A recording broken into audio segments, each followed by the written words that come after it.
నమస్కారం news 9 TV తెలుగుకి స్వాగతం. ప్రతి ద్విచక్ర వాహనదారులు హెల్మెట్ ధరించాలి. S K Muktar, news 9 TV channel, Mudhol constituency ప్రతినిధి. నిర్మల్ జిల్లా ముధోల్ నియోజకవర్గం తానూరు మండల కేంద్రంలో స్థానిక police sub inspector Sheikh Zuber ద్విచక్ర వాహనదారులకు అవగాహన కార్యక్రమం నిర్వహించారు. ఈ సందర్భంగా ఆయన మాట్లాడుతూ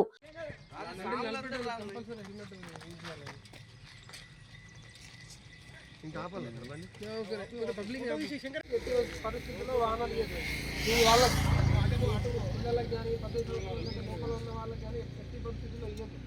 దొరికిందనుకో బండి తీరకూడదు. మ్యాక్సిమం అందరూ 2 వీలర్స్ పోతున్నారు కాబట్టి అందరూ కంపల్సరీ 2 వీలర్స్ మీద పోయేటప్పుడు హెల్మెట్ పెట్టుకోవాలి. చూడండి వీళ్ళు మంచిగా రూల్స్ పాటిస్తున్నారు. మీరు కూడా అంతే కంపల్సరీ హెల్మెట్ పెట్టుకునే పోవాలి. దగ్గర అయినా దూరం అయినా సీట్ బెల్ట్ పెట్టుకోవాలి. ఇంకా అన్ని వెహికల్స్కి ఉన్నాయా డాక్యుమెంట్స్ ఉన్నాయా? డ్రైవింగ్ లైసెన్స్ ఉంచాలి కంపల్సరీ. ఆర్సీ ఉంచాలి, రిజిస్ట్రేషన్ బండి ఎవరిదని తెలుసుకోవాలి. ఆ నెంబర్ ప్లేట్ లేదు ఈ వెహికల్కి, ఆ నెంబర్ ప్లేట్ తెగిపోయింది. రేపటికి ఆ బండి దొంగతనం అయిందనుకో మనం ఎట్లా దాన్ని చూడాలి, ఎవరు నెంబర్ లేదు ఎట్లా గుర్తుపట్టాలి. అందుకే నెంబర్ కూడా చేయించుకోలేదు. తర్వాత మీరు బండి వేరే దగ్గరికి సెకండ్ హ్యాండ్ కొంటున్నారు కదా, ఆ రిజిస్ట్రేషన్ చేపిస్తలేరు. ఇప్పుడు సపోజ్ మీరు వేరే దగ్గరికి వెళ్ళి చేయించుకోండి, మీ పేరు మీద చేయించుకోండి రిజిస్ట్రేషన్. లేదా మీ బండి మీరు వేరేలాగా అమ్మిరు అనుకో రిజిస్ట్రేషన్ వాళ్ళు ఎందుకంటే రేపటికి వాడు యాక్సిడెంట్ చేసిండు అనుకో ఆ బండి ఎవరి పేరు మీద ఉన్నదంటే మీ పేరు మీద ఉన్నది కాబట్టి మీరు అందులో A2 అవుతారు. అందుకే కంపల్సరీ రిజిస్ట్రేషన్ కూడా వాళ్ళ పేరు మీద చేపియండి. మీదే బాధ్యత అనుకుని వాళ్ళ పేరు మీద చేపియండి వాళ్ళు వెంటబడి. ఓకేనా? Next drunk and drive compulsory. Evening టైంలో కానీ ఎప్పుడైనా మేము చెక్ చేసేటప్పుడు డ్రంక్ అండ్ డ్రైవ్లో దొరుకుతాయి. ఇప్పుడు కూడా 2005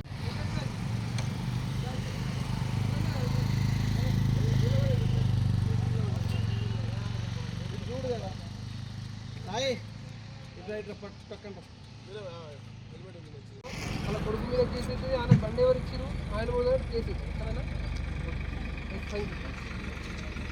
ప్రతి ద్విచక్ర వాహనదారులు హెల్మెట్ తప్పకుండా ధరించాలన్నారు. అలాగే వాహనానికి సంబంధించిన ఆర్సీ, ఇన్సూరెన్స్, డ్రైవింగ్ లైసెన్స్లను కలిగి ఉండాలని, మద్యం మత్తులో వాహనాలను నడపొద్దని తెలిపారు. అలాగే మితిమీరిన వేగంతో వాహనాలను నడిపి తమ కుటుంబాలకు దూరం కావద్దని, మైనర్ పిల్లలకు వాహనాలను ఇవ్వొద్దని, అలా ఇస్తే వారు ఏదైనా ప్రమాదం చేస్తే వారికి కాదు వాహన యజమానికి శిక్ష పడుతుందని హెచ్చరించారు. మీ వాహనాలను ఎవరికైనా అమ్మిన సందర్భంలో కొన్నవారిపై పత్రాలను మార్పిడి చేయించుకోవాలని, లేని ఎడల వారు ఏదైనా ప్రమాదం చేసే వారికేం కాదని, వాహన యజమానిపై కేసు నమోదవుతుందని వివరించారు. మద్యం మత్తుకు దూరంగా ఉండి నియమ నిబంధనలకు లోబడి ప్రయాణిస్తే రోడ్డుపై వెళ్లే బాటసారులు, మూగ జీవాలు, మీరు, మీ కుటుంబ సభ్యులు సురక్షితంగా, ఆనందంగా ఉంటారని వివరించారు. మరిన్ని అప్డేట్స్ కోసం చూస్తూనే ఉండండి న్యూస్ 9 టీవీ తెలుగు. జై హింద్.